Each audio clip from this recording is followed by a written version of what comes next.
States and Israel. And here again, we have an absolutely extraordinary panel to analyze the question. We're first going to hear from Elliot Abrams, who served as Deputy National Security Advisor for Global Democracy Strategy from 2005 to 2009, handling Middle East affairs in the George W. Bush administration. Elliot, of course, has broad experience in Latin America as well, having served as Assistant Secretary of State for Latin American Affairs in the Reagan administration. He's currently Senior Fellow for Middle East Studies at the Council on Foreign Relations here in Washington, and writes with deep insight for his own blog as well as for numerous publications, including the Wall Street Journal and the Weekly Standard, among others. We at Hudson are proud to have counted him here as a senior fellow in the 1990s, where he served before going on to being president of the Ethics and Public Policy Center. Elliot. Thank you very much. It's always nice to be back at Hudson. The background to these recognitions of Palestine that we're discussing today is the Israeli-Palestinian peace negotiations. And they have been negotiating for decades. But those negotiations foundered after January 2009. On President Obama's second day in office, he appointed Senator George Mitchell as his Middle East envoy, and he adopted what I would call the George Mitchell-Rahm Emanuel view, which is the way to get the negotiations moving forward was to ram a construction freeze down Israel's throat. Once the United States adopted the view that an absolute construction freeze in the settlements and in Jerusalem was a prerequisite to negotiations, so, of course, did President Abbas. In a really quite candid interview with Newsweek about a month ago, he expressed his unhappiness, you might even say his bitterness, about this. Here's what he said, quote, when the United States proposed this construction freeze as a prerequisite, he said, quote, "I said, okay, I accept. We both went up the tree. After that, that's President Obama, he came down with a ladder, and he removed the ladder, and he said to me, jump. 3 times he did it." So there was by the end now, no trust between the Israelis and Palestinians, no trust between the Israelis or Palestinians and the United States. The result has been there have been no negotiations for more than 2 years now. And the Palestinians, seeing no negotiations and not wishing to jump over this hurdle of negotiating despite there being no construction freeze, Palestinians began to look elsewhere. They're unable to get back to the table, so they began to think, what shall we do? Another part of this context is that the Palestinian leader, President Abbas, who is the head of the Fatah party, of the PLO, and of the Palestinian Authority, is retiring. He's, I think, 76 years old, and will be leaving the scene voluntarily. He does not want, at this juncture in his life and his career, to take on the challenge of a negotiation where he will have to make difficult compromises that will end with him being called a traitor to the Palestinian cause. He knows he's an interim leader between Yasser Arafat and whatever is coming next. Having lost Gaza and an election to Hamas, he wants to leave now with at least the appearance of national unity. So one of the things he has done is this agreement with Hamas on a unity government, without Hamas having made any compromises at all with respect to the 3 quartet conditions. The U.S. would not or could not, as he had hoped, force Israel into compromises, so no negotiating track. Instead, that path, unity with Hamas, and one other path, to turn to the UN and the international community for these endorsements, you might say, for this recognition. Of course, the PLO already had the Islamic countries where it wanted them, that is, supportive. They turned to Latin America to pick up another series of endorsements over the last year.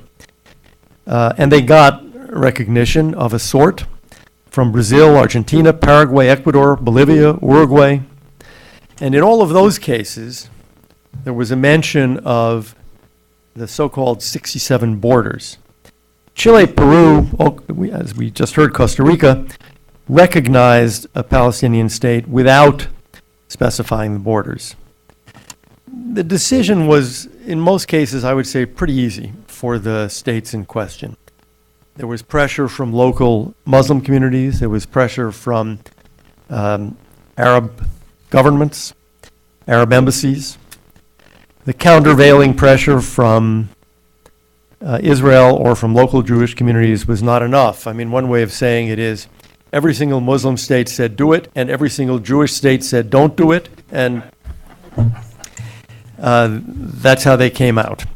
In many cases, they viewed it as essentially cost-free, while saying no could have been costly. It could have been costly in terms of trade, aid, political relations, oil with the Arab states. And Brazil, as we heard from Dr. Feldberg, Brazil, of course, is interested in a Security Council seat. We don't know now what the EU is going to do. By traditional standards of when you recognize a state, the Palestinian state doesn't make it. No control over its territory, no defined borders, not really a government to which the people are obedient. I guess we have to ask the question, does any of this matter? You know, in a direct sense, it doesn't matter. It doesn't produce thunderclaps and huge changes instantly in the Middle East. And yet, it certainly does increase the sense of isolation of Israel in the international community. Israel, which once upon a time had very good relations with Latin American states. It increases the sense of isolation, not just because of the position that they're taking, the states are taking, but because it means that the normal standards that governments tend to apply when looking at the recognition issue, the normal standards, the traditional standards, are lifted when it comes to Israel and the Jews. They'll also feel isolated because they will assume that states that have just done this are going to vote with the Palestinians in the UN. It also tends, I would argue, to matter because it helps undermine the peace process. How's that? What is the peace process, theoretically? Theoretically, the peace process is a process of negotiation. First, successfully between Israel and Egypt, and Israel and Jordan. And then the theory is ultimately between Israel and Syria, Israel and Lebanon, Israel and Palestine. This recognition, it seems to me, logically says no negotiation, no compromises are needed. The Palestinians just get their final objective now through a UN vote. It seems to be very interesting that the statements by the Latin American governments actually, in a sense, reflect that by denying it. What I mean is, here's what Chile said. They recognize the Palestinian state, and then they say, it is essential to reinvigorate the process of negotiations in order to reach a full, definitive, and satisfactory peace agreement in accordance with the resolutions of the United Nations. Peru recognizes a Palestinian state and says that it reaffirms its respect for and full support of the Middle East peace process and restates its support for negotiations. Brazil does it and says it does so, short-circuiting the negotiations, of course. It does so, quote, with the conviction that negotiations between Israel and Palestine are vital for the achievement of mutual concessions on the main issues of the conflict. And they state their view that that conviction has not been abandoned with this decision. Now, I think what you're seeing here is, I guess I'd say, methinks the chancelleries doth protest too much. They know what they're doing. They see the contradiction. They try to, if you will, worm their way out of it. In the end, of course, this recognition doesn't get the Palestinians a state. It doesn't advance the negotiations. In fact, it rewards them for not negotiating. And that's got to undermine the Middle East peace process. The excuse for it in some cases is this is probably a useful form of pressure on Israel. Israel once had a lot of support in Latin America from an earlier generation of leaders. But it doesn't do that. This kind of isolation does not make Israel more flexible. It makes Israel less flexible. It leads to a situation where all the Israelis care about now is the EU and the US. Isolation from the EU would really harm, not only bother, but harm Israel. So what the Latins have done, I think, with this wave of recognitions is they have dealt themselves entirely out of this game, out of whatever small roles they might possibly have had. These actions, in that sense, I would say, reflect Latin America's very small weight and influence in the international community. And that's very unfortunate. You know, look back.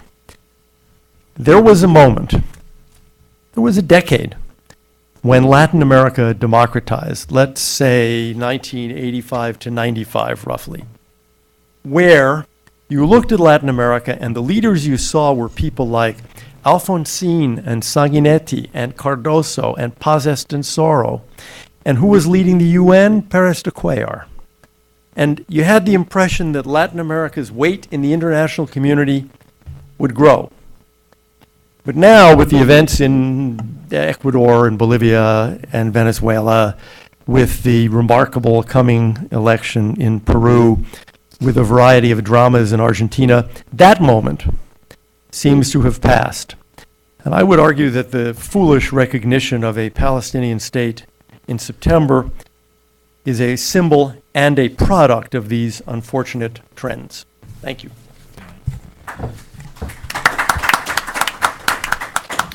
Thank you, Elliot, for those characteristically insightful remarks. We will now hear from Daniel Mariachin. Dan Mariachin is the Executive Vice President of B'nai B'rith International, is the top executive at B'nai B'rith.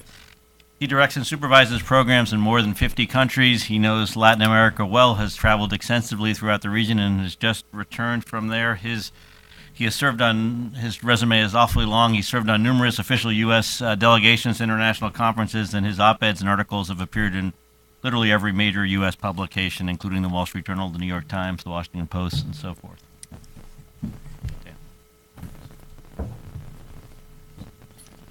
Thank you, Ken. B'nai B'rith has had a long-standing presence in Latin America. We established our first office actually in Argentina in 1930, and today have 4 offices in the region and members in 18 countries. We are also the first Jewish organization accredited as an NGO at the OAS, and I'll talk about the OAS in just a moment.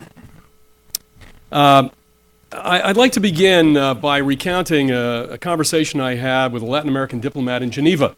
I was in Geneva in March for the annual Israel bashing week, in which the infamous Item 7, which is a basket of anti-Israel resolutions, they put them all into a basket. Israel is the only country singled out for this kind of opprobrium, and so each year we go and see if we can try to turn this around. We're unsuccessful, but we keep trying.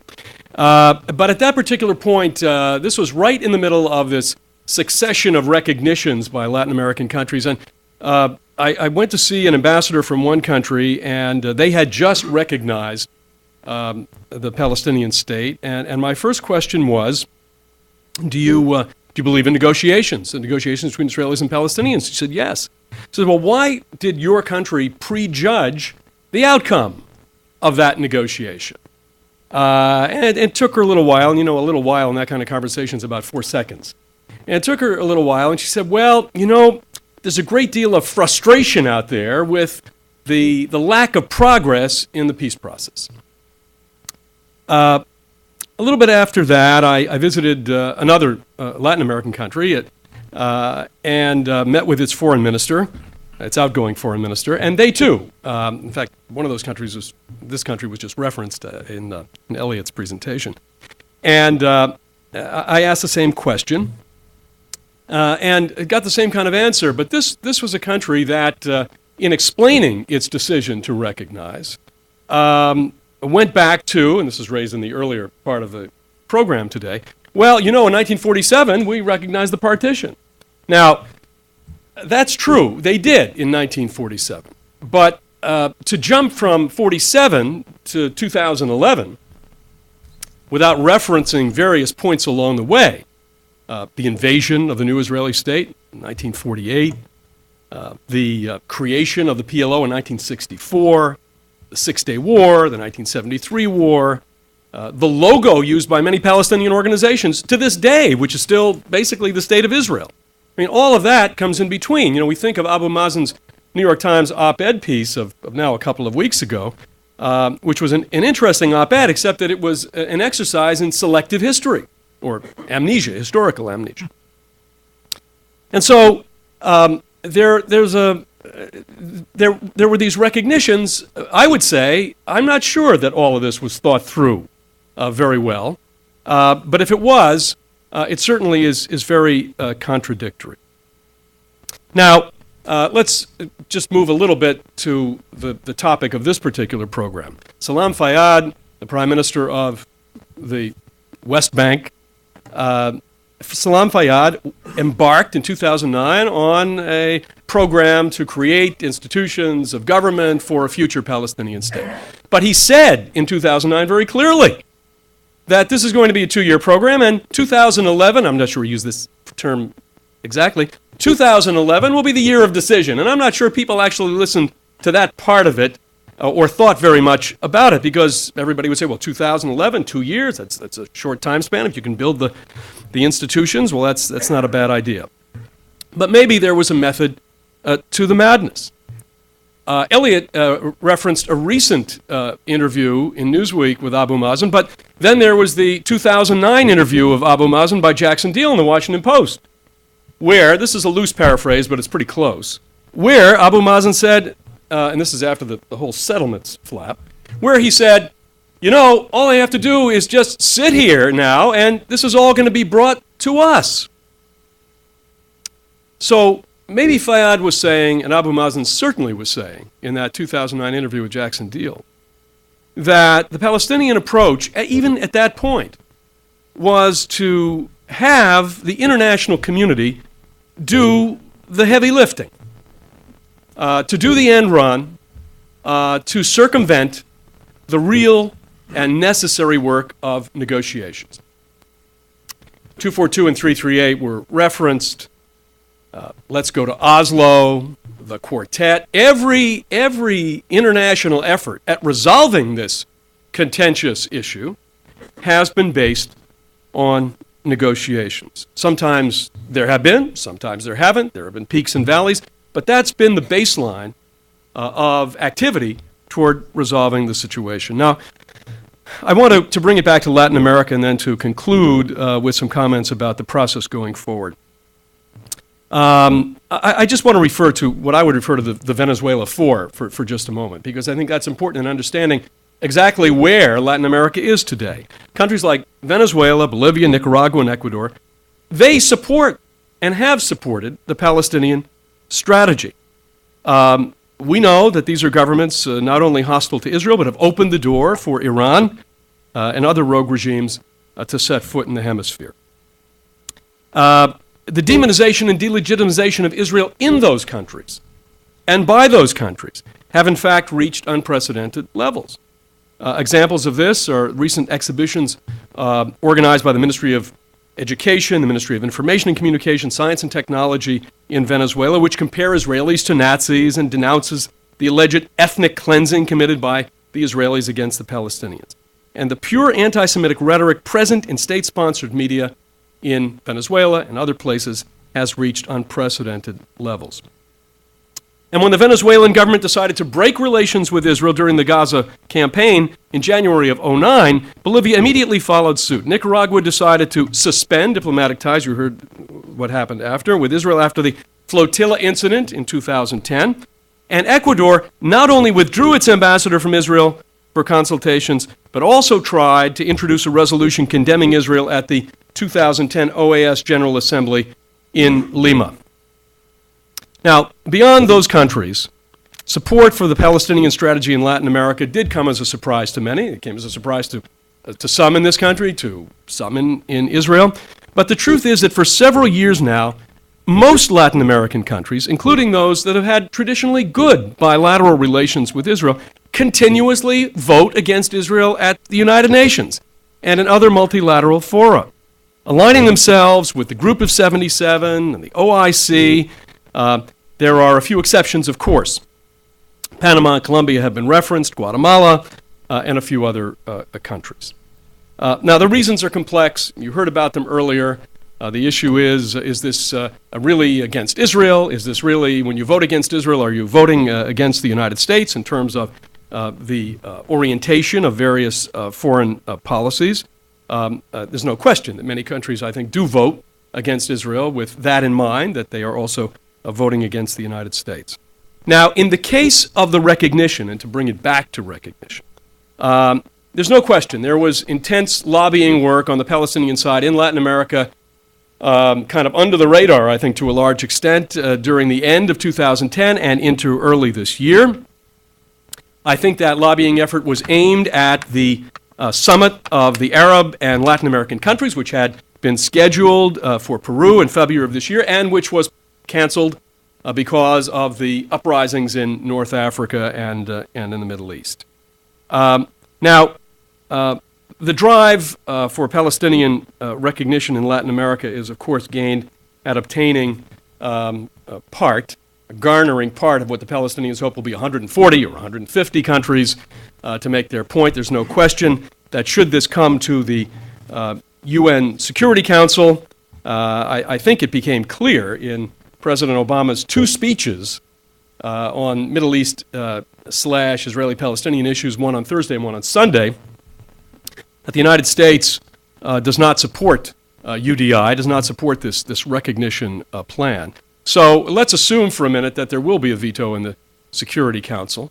I think that the European component in this is extremely important. I would go back to February of this year when there was a settlements resolution that came up in the Security Council.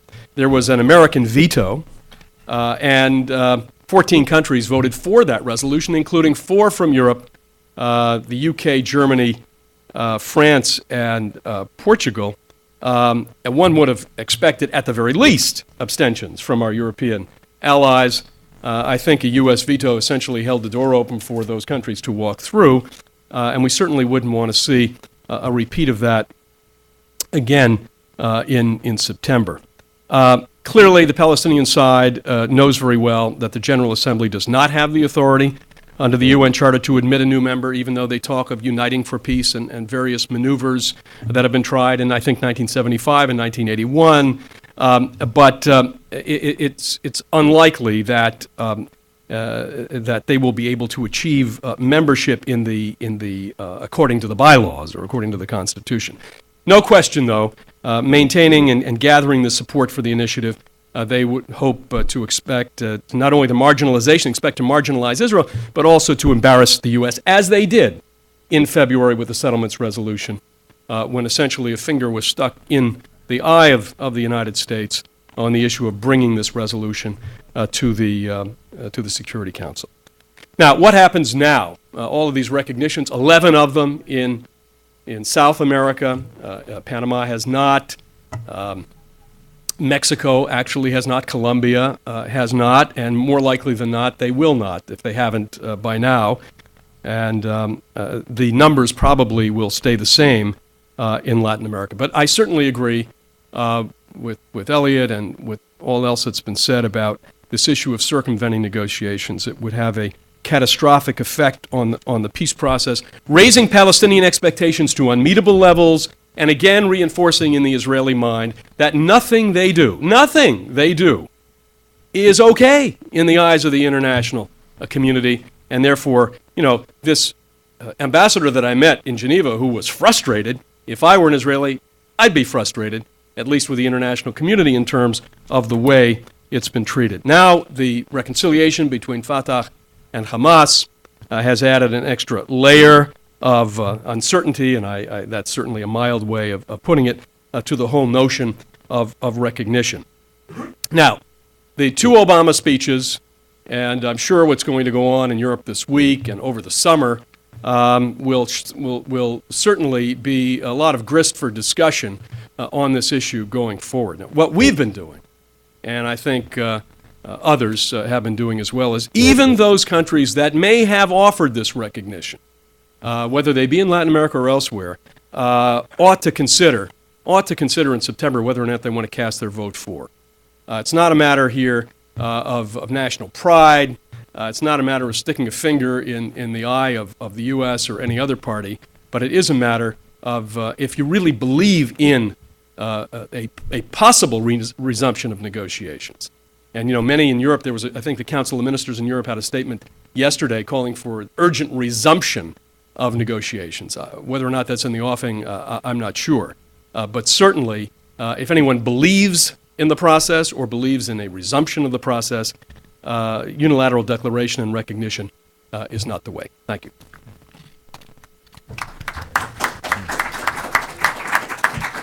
Thank you, Dan, for those very informative remarks. We now will hear from Aaron David Miller. Aaron David Miller served as an advisor to 6 U.S. Secretaries of State on Middle East affairs during a 24-year career at the State Department. Between 1988 and 2003, he participated in American efforts to broker agreements between Israel, Jordan, Syria, and the Palestinians. He left to become president of Seeds of Peace, an international youth organization devoted to Middle East peace. He is today a public policy scholar at the Woodrow Wilson International Center for Scholars here in Washington. He, too, writes regularly for major publications such as the Washington Post and the New York Times. His fourth book, The Much Too Promised Land, America's Elusive Search for Arab-Israeli Peace, was published in 2008, and his fifth book, Can America Have Another Great President?, is scheduled to be published next year. Thanks. Thank you very much. I know nothing about Latin America, and that is the first and last time I'm actually going to mention the word. What I want to do is try to set the whole issue of Palestinian statehood at the UN into the broader context of American policy and the Arab-Israeli peace process. I have no organizational affiliation any longer. I work for a center in Washington, the Living Memorial of Woodrow Wilson, our only PhD president. There was a reason for that. Having a PhD, I know what that reason was. Wilson was a believer in bringing government and the academy together. I think that's a very fine idea. Wilson wasn't a believer, in my judgment, in what I'm going to try to do in 7 or 8 minutes, which is to offer up what I call cruel and unforgiving analysis. All right, because that's what I think we need. I don't care what side you're on, anti-Israel, pro-Israel, whether you're a Republican or a Democrat, whether you ascribe to the left or the right, conservative or liberal. The dividing line for American policy, and there's only one, should be smart versus dumb. And that, I mean that. This is not an effort to, it's not even a false endorsement of civility, which is important in our political dialogue and culture. And civility is important, not because it's some formalized set of requirements to be polite. It's important because maybe, just maybe, somebody else who has a fundamentally different point of view than yours might be able to offer up something of value. And since government is about remedy, otherwise, what's the point of it?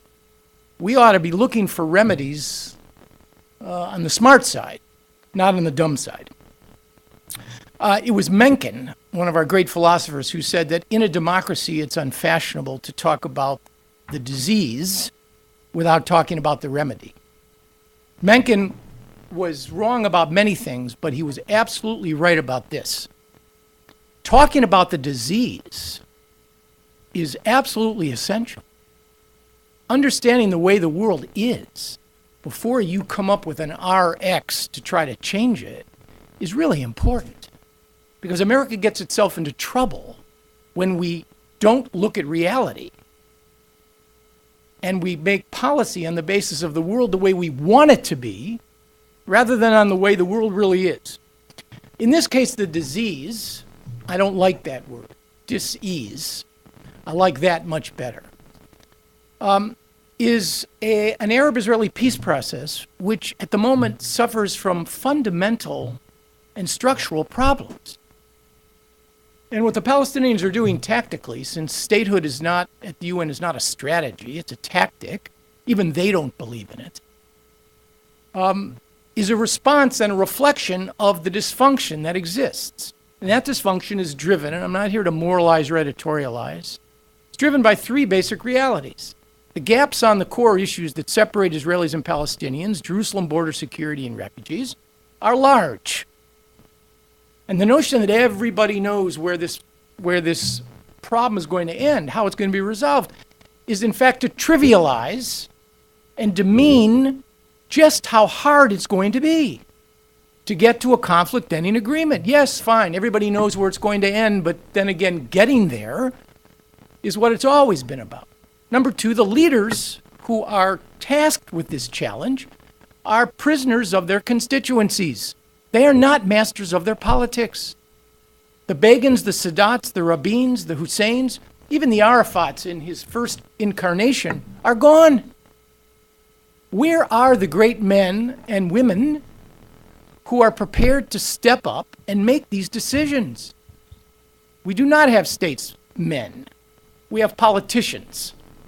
On the Israeli side, you have a deeply divided polity with a prime minister. I like to say Bibi is at war with Netanyahu, and I mean this seriously. The tough-talking Likud politician with his ideological and family constraints is at war with Netanyahu, the man who wants to be only the fourth Israeli prime minister to serve in two non-consecutive terms, the first Israeli prime minister born in Israel after the creation of the state.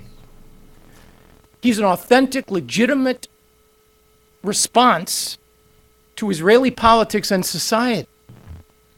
But Bibi is at war with Netanyahu, the man who wants to do big things, who wants to lead Israel out of the shadow of the Iranian bomb.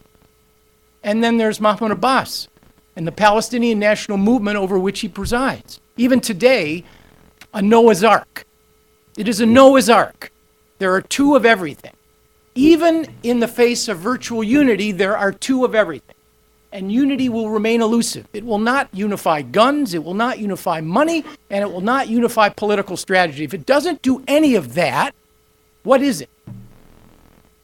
It's a political agreement designed to serve purposes. For Hamas, it reflects an untenable situation in Damascus, which they may ultimately have to vacate, and it reflects the importance of Egypt.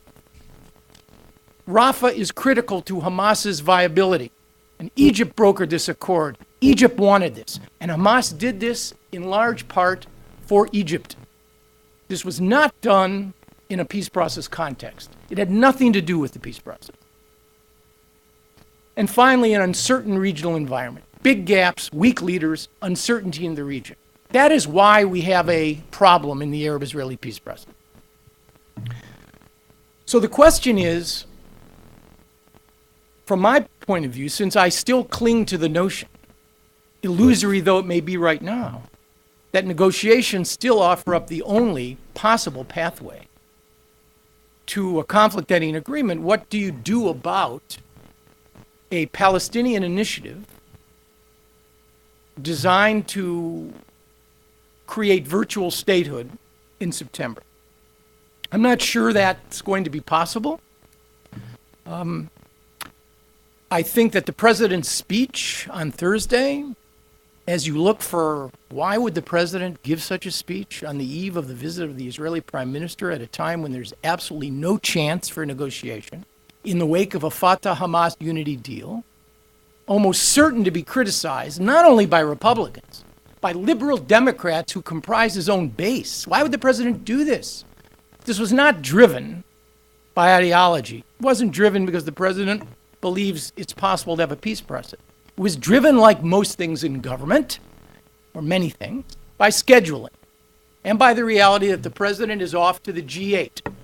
And the G8 is important here because it is an American policy to separate the French and the British from the Russians and the Chinese and the Palestinians as we go forward towards September. The logic of this speech was to try to get the Europeans to side with the president against virtual statehood in September.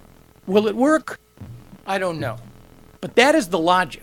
There certainly can't be any other logic, because it has brought a considerable amount of criticism on both the timing and on the substance.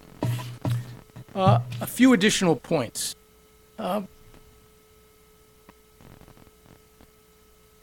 The only possibility, in my judgment, of preempting a UN initiative in September would be not a loud and noisy American initiative, not another speech, but a quiet effort on the part of the president to create some common ground in the next 3 or 4 months between Mahmoud Abbas and Benjamin Netanyahu on the 2 issues that the president identified in his speech: borders and security. Of the 4 core issues, the other 2 being refugees in Jerusalem, those are the identity issues. Those are identity issues, even though Jerusalem has a territorial component. Security and borders are territorial issues. They are less hopeless than the other 2. And I would predict, I would actually go beyond prediction. I would say there is a very, very strong possibility that in the next several weeks, an effort will be made. It may not be known to those of us who inhabit the public space, but an effort is going to be made to launch a highly discreet diplomatic initiative to see whether or not terms of reference cannot be established between these 2 using an American envoy/broker in some form to do it. That, to me, is the only possible recourse to avoid confusion, disorder, and perhaps even success from the Palestinian point of view in New York. Virtual statehood, like virtual unity, will not accomplish much. It's a tactical objective to get people's attention, to demonstrate, and I think Elliot here is correct, Mahmoud Abbas will probably not run again, but if he chooses to leave and subject himself to history's judgment, he would like to be the Palestinian president. And since there have only been 2, if Arafat started the process of redemption, the Palestinians in Palestine, then Abbas would like to leave office contributing unity and the formality of international recognition of statehood. That's where I think he is. Let me stop there. Thank you. Thank you, Aaron, for that fascinating analysis. I will borrow your term, cruel and unforgiving. I will be a cruel and unforgiving moderator. We have time for questions, but let's keep the questions short and direct them to the panel. And please identify yourself. Thank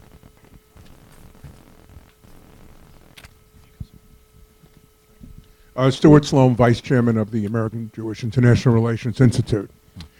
This question is for the panel, but it's really specifically about a comment that Dan made. And that was the comment about the Uniting for Peace formula, which is the presumed strategy in the General Assembly of the Palestinians following a veto in the Security Council. And Dan, you dismissed it, pointing to some past uses of that formula. But I would suggest that it is part of an essential part of the delegitimization campaign against Israel. The Uniting for Peace formula was used to get allies in the Korean War in the face of a certain Russian veto. And many countries signed on. Similarly, with respect to South Africa. What could happen here is a strong vote in favor of a Palestinian state in the Uniting for Peace formula could give political cover for those countries that wish to perform the BDS, as they say, the boycotts, sanctions, and deal with divestment. Can you pose your question, please? All right. The question is, how damaging would a strong vote in favor of, in this Uniting for Peace formula, be to Israel if this is the formula by which many countries will break relations, go along with sanctions, or do other things economically to hurt Israel? Dan, do you want to? You know, I didn't dismiss it. I think, look, if we came to a Uniting for Peace situation, I think it would create, frankly, some kind of, I don't want to say crisis, but it would create some kind of difficulty between the General Assembly and the Security Council. Now, look, we're all keeping our powder dry here. Anything can happen. I heard the earlier speaker talked about, when asked where would Costa Rica go, and where would other countries go, and there's now seems to be, I don't want to put any markers down, but there seems to be some hesitation here on the part of some. And now some of that may have to do with the president's speech on Thursday and his speech before AIPAC on Sunday. Some of it may have to do with some second thoughts. It would be, if you had 150, 160, 170 countries that were voting and moving toward a Uniting for Peace and trying to force this issue, it would create problems for Israel. But I think that the issue of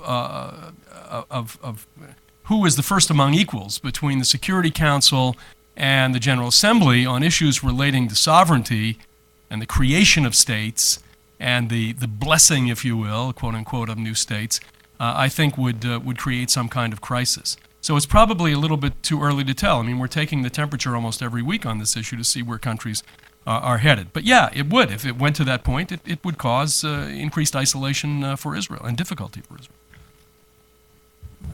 Yes. Again, let me remind everyone to direct a question to a member of the panel, please. Thank you. Thanks. I'm Dan Pollock from the Zionist Organization of America. One of the things that the president was criticized for, and I'll direct this primarily to Elliot Abrams, is the minimalization, possibly in his speeches, of the difficulty for the United States of the Hamas-Fatah agreement. He really didn't dwell on it. In the first speech, he said it was a problem for Israel.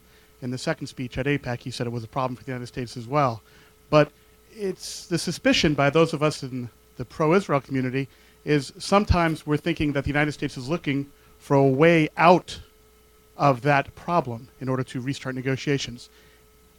Is that what the State Department is thinking? And if any of you on the panel have an insight into that.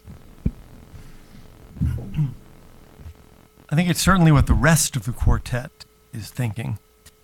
After the Hamas victory in the 2006 Palestinian parliamentary election, there was remarkable quartet unity. The three quartet conditions were announced, and they were kept, and the four parties stayed absolutely solid. And the reason for that was Hamas. The Europeans and the Russians were looking for the exits, and had Hamas shown a degree of flexibility, had they said, well, we're not going to agree to this, but maybe in a few years, maybe someday, maybe if perhaps anything from Hamas. But they didn't get anything from Hamas. So there was no pretext upon which to move. One variable here is, what will Hamas do? Will Hamas create a pretext? You know, they're in direct discussions with the Russians constantly, I mean, have been for years. And certainly some Europeans are in contact with them as well, and probably trying to find ways to come up with the magic phrase that will move some people in Europe. Now, State Department, I guess one shouldn't refer to the department, one should refer to the Secretary and President Obama. I think they know that politically you can't, quote, negotiate with Hamas. It's the little steps toward it that I think are more likely. For example, what happens when the Palestinians say, there's no Hamas in this government? There's a technocratic government, no Fatah, no Hamas. Well, that may be true. And that then relates to U.S. Palestinian Authority relations. What about the PLO? Even Arafat kept Hamas out of the PLO. Now, Abbas is letting him in, because part of this agreement is to allow Hamas, an organization that's dedicated to the destruction of the state of Israel, to become part of the body whose job it is to negotiate with Israel, which is the PLO.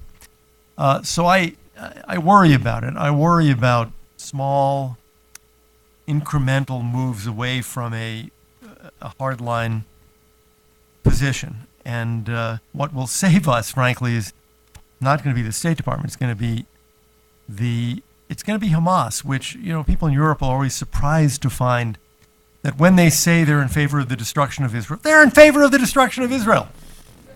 And they're dedicated to that goal. So as long as they remain, as the French say, pur et dur, dedicated to their goals, that will prevent anybody in Europe or anywhere else from deviating. Can I just offer a brief comment? I think a lot of Elliot's analysis is correct, but in the end, what will save us is a reality, which no one wants to face up to again, and that is no Israeli government. I don't care from whether it's Kadima, Labor, or Likud, is going to make what, from Israel's perspective, are existential decisions to a Palestinian Authority that does not have a monopoly, and I'll be very clear here, a monopoly over the forces of violence within its own society. That, in the end, is elemental to the concept of sovereignty. Unless you control all of the guns, and this society is not a good example of that, but in terms of political violence, unless you control all of the guns, you can never gain the respect of your own constituents, let alone your neighbors. So without one authority, one gun, and one negotiating position, the idea of a two-state solution will remain an illusion. That, in the end, is, if you need an insurance policy, and I would argue you do not, that, in the end, is the greatest hedge against this. There will be no Palestinian state without that. And that, at the moment, is almost impossible to imagine. Okay, great. Alan.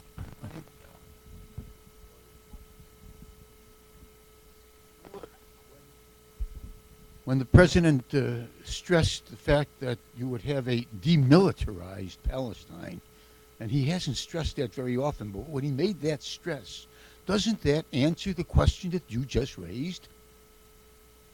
No, it doesn't. Well, first of all, I'm glad he said demilitarization, but this, in my judgment, doesn't really guarantee anything. Each of these issues, including security arrangements, is a universe of detail and a universe of important, critical minutiae, which are going to have to be joined and negotiated by the party, including the idea of, and the president identified this as well, that Palestine will have a discrete border with Jordan. That Palestine will have a discrete border with Jordan. That is a highly contestable proposition from an Israeli security perspective. So there are all kinds of chapter headings, including demilitarization, that will have to be negotiated and secured. And I frankly, at the moment, I wouldn't invest or be reassured by any single word that anybody uses with respect to this negotiation. What will make this negotiation work, the only thing, is when Israelis and Palestinians sit down, yelling, screaming, arguing, laughing with one another over a period of time to solve in a mutually acceptable way these problems. Because only that will guarantee a fix to what you allude to, which is the proximity problem. It was Ben Franklin, who argued that proximity breeds children and contempt. And it is the Israeli-Palestinian problem is a proximity problem. And the proximity problem can only be addressed in a real, genuine, and authentic way. Not by presidential speeches and slogans, but by the hard work that produced the other two negotiations with Israel's neighbors that have survived for decades, however unsatisfactory they may be from the perceptions of both sides. We are running low on time. There are a lot of hands. Let's go in the back, and then we'll do one more after this. Hi, Ashley March, the Cato Institute. Would somebody, just in respect of the request to the United Nations, state the key differences between the Jewish request in 47-48 and the Palestinian request now? The Palestinian and Jewish requests? I mean, relating to the six-day boundaries issue? No. The request to the UN for recognition. The key difference between the Jewish request in 48 and the Palestinian request now, if any.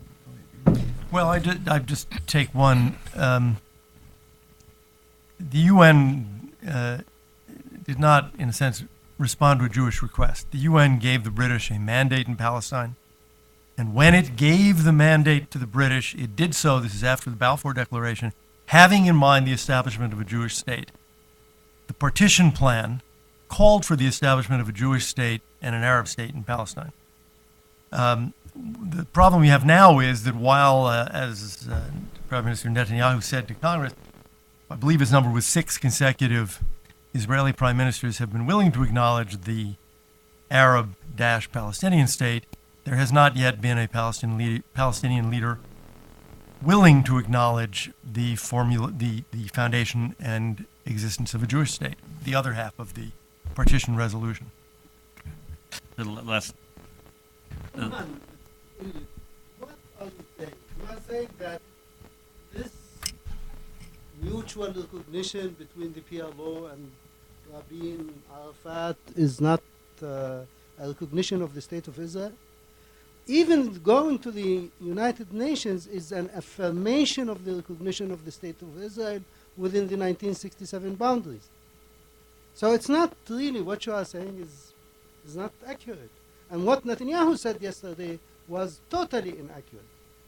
Because he himself, in 1998, was the Prime Minister of Israel. He did not come to terms with the independent Palestinian state. Only after his second term that he talked about the two states.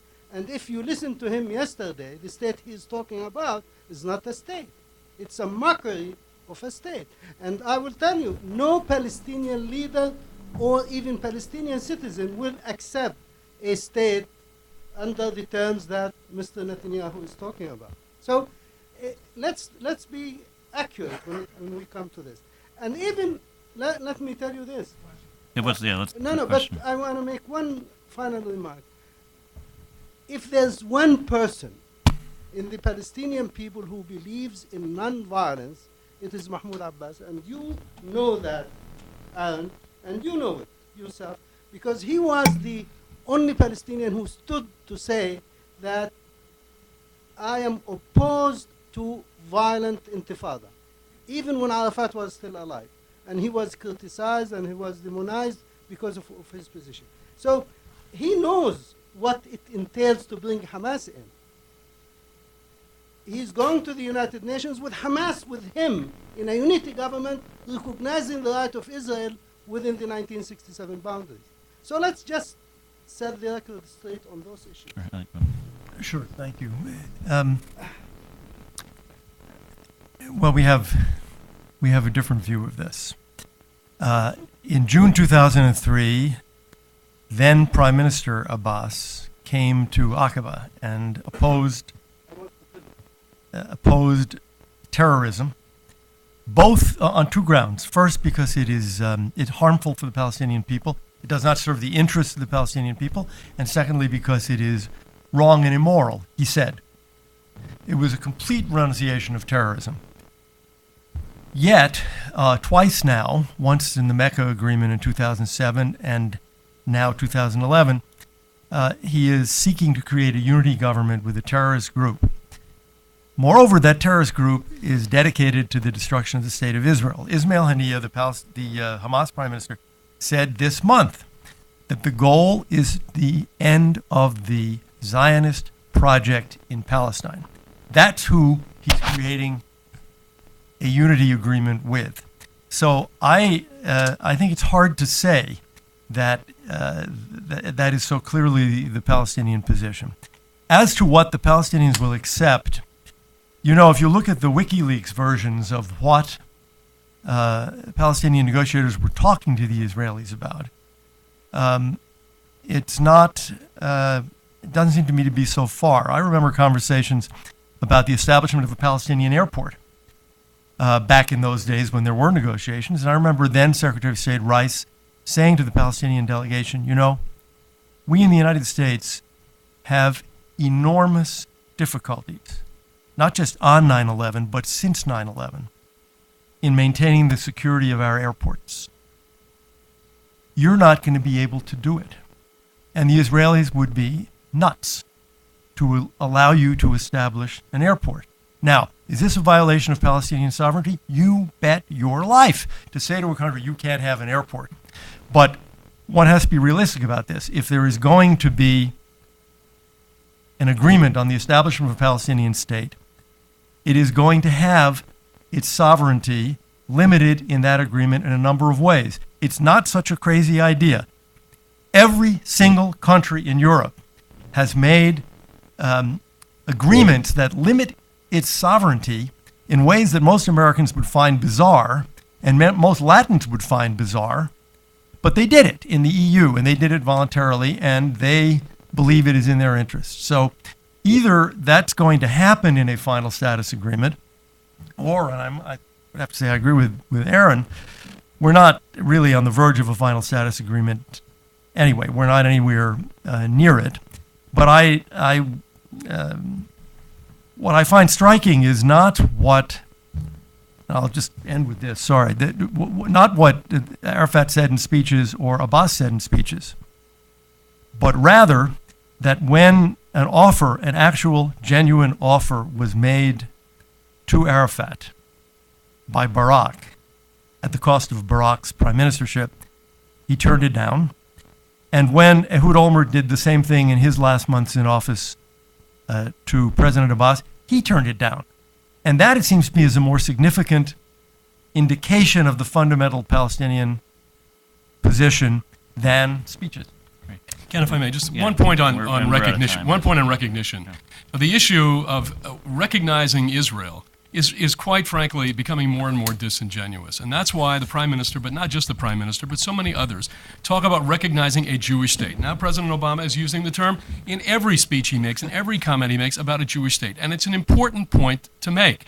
I have heard Abu Mazen many times, and others. I have heard your successor, once removed, say, just in the last couple of days, well, look, whatever Israel calls itself, it has a right to call itself. That's not the point. We know what Israel calls itself. We know we call it the Jewish state.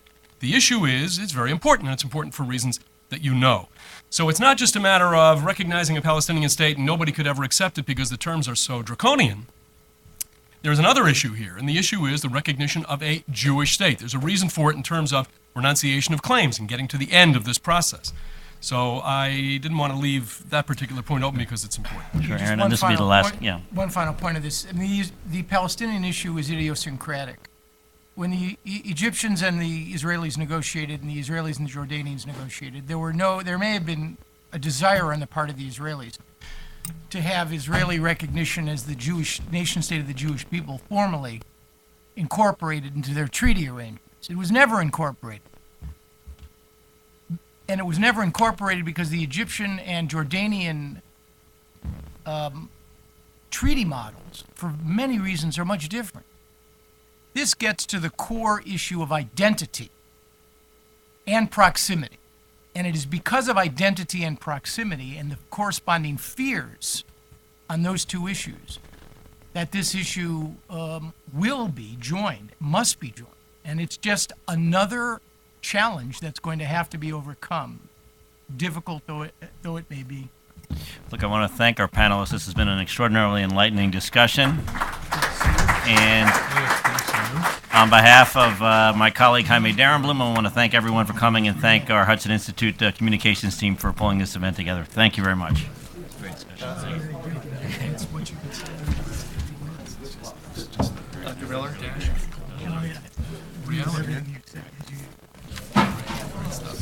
Safe travels. Thank you. Thank you. Take care. And They canceled one flight. I'm hoping they cancel that. Yeah, exactly. Yeah. Thank you very much. Thank you. Take care. That's great. Great discussion. Thank you. next is. Hi, how are you? Well, thank you. You must be exhausted given all you've been through the last week. My gosh. I'm Jim Paul from the Science sure. Organization. Good to see you. I'm giving my Yeah, card. I know who you are. Yeah, great. Give my regards to Mort. I always do. It's, He is, you know, he's the conscience of the community, right? appreciate hearing that. He's infallible in my eyes. But anyway.